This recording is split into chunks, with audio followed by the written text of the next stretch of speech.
Yeah, no, I think back on my life man, I resonate. I'm passionate about this conversation because as I look back on my teenage years, I didn't, they weren't fruitful. And, I pay the price for that. And whether sin remnants or just like the understanding of I'm not where I could be, without, if I spend that time with Christ. So, man, I think as I look back on, like I resonate with even things that you had said earlier about playing with your sin, or becoming comfortable with your sin, and the ways God moved me out of that were just in true confession, and true community and true accountability, which requires weakness and humility, um, and opening yourself up, which aren't things that men are typically good at. And our culture isn't always encouraging us, and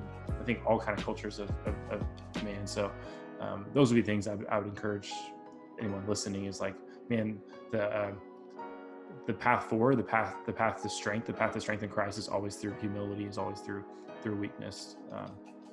So Yeah, can I speak in that for a sec? absolutely. Yeah, and so that's a great word, and it's definitely true, you know. And so, but I would say this too, like the definition of the worldly man that we were talking about earlier. It's like playing the man that we were intended to play is a big part of my greatest challenge in my walk, you know, as I look back. And so, like, I didn't particularly sell out to society's definition of man, you know, although I was some aspects of that in my teenage years. You know, a bigger portion of my life has been spent now in my walk. It was June 29th, 2000 that the Lord saved my life. And so I've spent more time on this side than I was apart from him now, which is great. It's crazy to think about, actually. But now I've become more accustomed to and guilty of being influenced by cultural Christianity's definition of man. And so there's this overcorrection. And so I've not trusted what's been revealed to me in scriptures of what a definition of a godly man is at times. And I would say the past few years of my walks, like, I'm just now getting accustomed and comfortable in my own skin to become the man that God has called me to be. And so, you know, I think understanding that it's okay to wonder like Abraham, or wrestle like Jacob, or be rude like Daniel, to be divisive like Paul, call names like John the Baptist, crack the whip like Jesus. Like, these are things that are good, and as so long as they're within, you know, the character and the nature of who he is. And so, you know, in your anger, do not sin. You know, that would be an example. But understanding I'm not compromising in there by being all that God's made me to be. Like, there's freedom in that, to be that. And but you got to do it the right way. Yeah, that word freedom was something I like to resonate with as you're talking, because there's all the examples you gave of whether it's like kind of the righteous anger idea, but then also the freedom to feel sadness and feel grief in its fullness, right? Kind of the whole range of humanity that we see in Jesus, and the whole range. I think that as a man, like we're called to be strong, but also like when empathy is required, we're called to be empathetic. So I think that word freedom is a good word. I think the reality is a lot of times we're managing perceptions, and we're not walking in freedom. So I think maybe just as a way of kind of wrapping this up, man, like as we're talking to teenagers, as you're thinking of men 13 to 18, you know, maybe a little bit older, what are some steps? What are some things you put in front of them, some vision you put in front of them on how to move forward in this season towards becoming a man of God? Yeah, that's a good question. I'll give some practical next steps with this caveat. You know, I look at what Jesus, if you would have asked Christ this question, who knows what he would have said, actually. But I think he showed the answer to this question, you know, and really what discipleship is being a learner of Christ. And this is a man, you know, Jesus simply, he could have with those disciples just said, hey, sit here and let me pontificate to you, but he didn't, you know.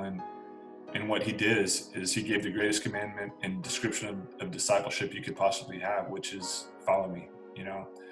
And so I think because of that, the way that he modeled that, what those disciples were able to do was that they were able to see it modeled. They were able to emulate that once he, was resurrected, came back, and then ascended to heaven.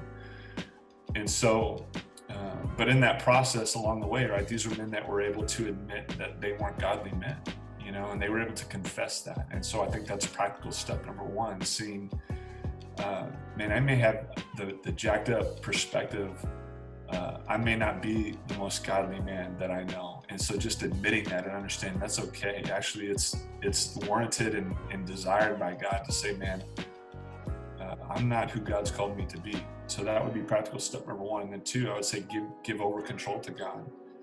There's an aspect of all of us that wants to, I think a lot of us would say, hey man, I'll do whatever it takes, man. But, that sounds good until it's sacred calf, and that golden calf in your heart that you can't let go of, and so giving all things over to him, man, that your desires, your ambitions, one of the things we talk about here in our home, and you talk about having an open hand. It's like, man, we've talked through like, what does having an open hand and giving control over to God really look like? Well, it's not just my finances, and it's not just our house. Like, Alicia and I are having those conversations about, hey, it's our kids. We're going to have an open hand with our kids, understanding that whatever draws us closer to the intimacy of Christ, to experience him and taste and see that he's good in ways that we never have before. Hey, sometimes that'll come to the greatest blessings that we could have never have imagined, like Jabez, and have the boldness to pray those prayers. God, I give you control so much that I'm going to say, God, I'm going to ask for things that I couldn't have hoped for or imagined, like bless me exceedingly and indeed. Or, hey, God, I've got an open hand with our kids, and man, if it's our health, if it's their health, if it's their life, and that's the kind of control that we offer you as well, that you would do whatever it is that you would do, even if it hurts, and we don't wish that any means, but I think that's what it means to give over control. It's anything and everything.